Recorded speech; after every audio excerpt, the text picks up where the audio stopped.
Selamat sore Pak, selamat sore teman-teman. Perkenalkan, nama saya Maria Angelina Jutako. Saya siswi dari kelas 12 IP1.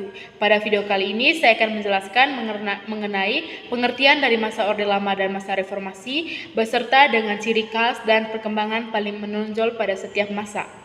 Yang pertama, saya akan menjelaskan tentang masa Orde Lama. A. Pengertian masa Orde Lama. Orde Lama adalah masa pemerintahan yang terjadi dari tahun 1945 hingga 1966. Pada masa ini dikenal juga sebagai masa pemerintahan Soekarno karena dalam kurun waktu itu ada satu presiden pada masa ini. Presiden dan legislatif memiliki hubungan saling kontrol atau disebut checks and balances. Pada masa ini terjadi beberapa pergantian sistem pemerintahan dari parlementer, demokrasi liberal hingga demokrasi terpimpin. Pemerintahan parlementer berlangsung dari tahun 1945 hingga 1950. Sistem pemerintahan ini berlangsung dengan adanya fungsi ganda pada presiden, yaitu sebagai badan eksekutif dan juga legislatif. Yang kedua, saya akan menjelaskan mengenai ciri khas masa Orde Lama.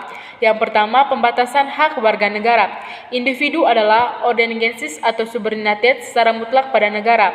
Warga negara memiliki hak yang besar ditentukan oleh negara. Dengan dalih kepentingan negara, penguasa dapat menyerahkan beban pada warga negara dan meminta mereka untuk mengerjakan apa saja yang dianggap perlu oleh negara. Yang kedua, munculnya revolusi. Revolusi merupakan sumber atau dasar hukum tertinggi yang kedudukannya bahkan lebih tinggi dari negara. Tujuan revolusi sendiri adalah menciptakan masyarakat dunia yang bebas dari eksploitasi masyarakat lainnya, serta masyarakat yang tidak terbagi dalam kelas. Yang ketiga, Soekarno sebagai pemimpin besar revolusi. Soekarno adalah pemimpin besar revolusi yang memahami tujuan revolusi dan taktik untuk mencapai tujuan tersebut. Berdasarkan penjabaran di atas, Indonesia juga berada dalam sistem demokrasi terpimpin selama masa Orde Baru tersebut. Pada awalnya, sistem demokrasi terpimpin didasarkan pada demokrasi yang dipimpin oleh hikmat kebijaksanaan dalam permusyawaratan perwakilan, seperti yang tertera dalam Pancasila. Namun, pada pelaksanaan justru menimbulkan banyak penyelewangan dan penyimpanan terhadap Pancasila Undang-Undang Dasar 1945. Yang berikutnya saya akan menjelaskan tentang perubahan yang paling menonjol dari masa Orde Lama. Yang pertama, stabilitas politik yang diimplementasikan pemerintahan Soekarno. Awalnya ditandai oleh stabilitas politik yang dibangun pada awal kemerdekaan. Namun, seiringnya waktu, stabilitas tersebut tergerus oleh ketegangan politik dan ekonomi. Faktor seperti konflik dengan Malaysia, ketegangan ideologis, dan krisis ekonomi memberikan tekanan pada stabilitas politik selama masa Orde Lama. Yang berikutnya saya akan menjelaskan mengenai masa reformasi. Yang pertama, pengertian masa reformasi. Era reformasi ini terjadi dari tahun 1998 yang merupakan masa peralihan dari Orde Baru ke masa selanjutnya. Pada masa transisi ini, kehidupan berdemokrasi mulai dilakukan oleh pemerintah dan masyarakat. Era reformasi dimulai dengan kepemimpinan B.J. Habibie yang menggantikan Soeharto. B.J. Habibie membuat reformasi besar-besaran pada sistem pemerintahan yang dijalankan dengan terbuka dan demokrasi yang menonjol. Masa ini juga membuat banyak partai politik independen muncul tanpa adanya pengaruh militer. Pemberdayaan masyarakat sipil juga terjadi dengan penyampaian informasi secara transparan. Bahkan pada masa ini, pemilihan secara langsung mulai dilakukan untuk presiden dan wakil presiden, kepala daerah hingga anggota DPR. Pemilihan umum pertama kali pun dilakukan pada tahun 2004 dan terus berlangsung hingga saat ini. Berikutnya, ciri khas masa reformasi. Yang pertama, pemilu dijalankan dengan lebih demokratis dengan sistem yang dikenal jurdil atau jujur dan adil, dan sistem luber atau langsung, umum, bebas, dan rahasia. Sistem pemilu yang lebih demokratis ini dimulai pada tahun 2004 di mana rakyat bisa langsung memilih wakilnya di lembaga legislatif serta presiden dan wakil presiden dipilih secara langsung.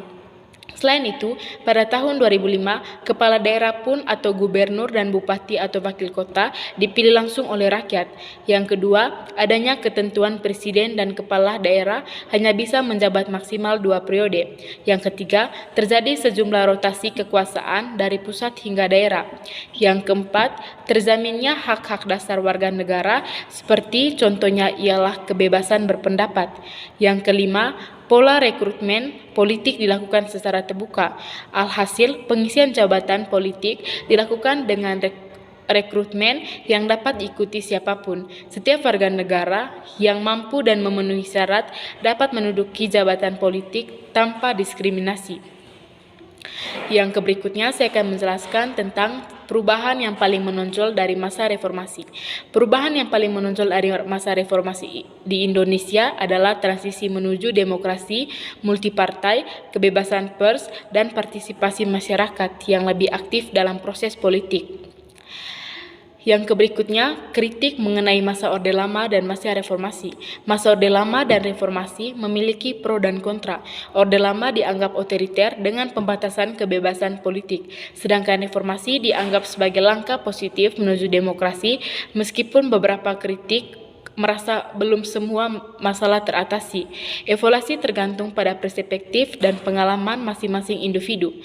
Saran dari kedua masa ini adalah mengenai masa Orde Lama, penting untuk mengevaluasi dampak kebijakan otoriter dan meneliti cara meningkatkan partisipasi politik rakyat. Terkait reformasi, perlu terus memperbaiki sistem politik, memastikan akuntabilitas, dan mendorong partisipasi aktif warga negara. Keseluruhan melibatkan rakyat dalam proses pembuatan kebijakan adalah kunci untuk membangun masyarakat yang inklusif dan demokratis.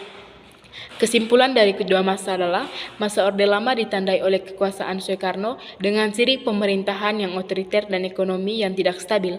Reformasi setelah tahun 1998 membawa perubahan demokratisasi, namun juga menghadapi tantangan seperti korupsi dan ketidakstabilan ekonomi. Kesimpulannya, setiap era memiliki dampak uniknya pada perkembangan Indonesia. Saja penjelasan mengenai masa Orde Lama dan masa reformasi dari saya. Sekian dan terima kasih.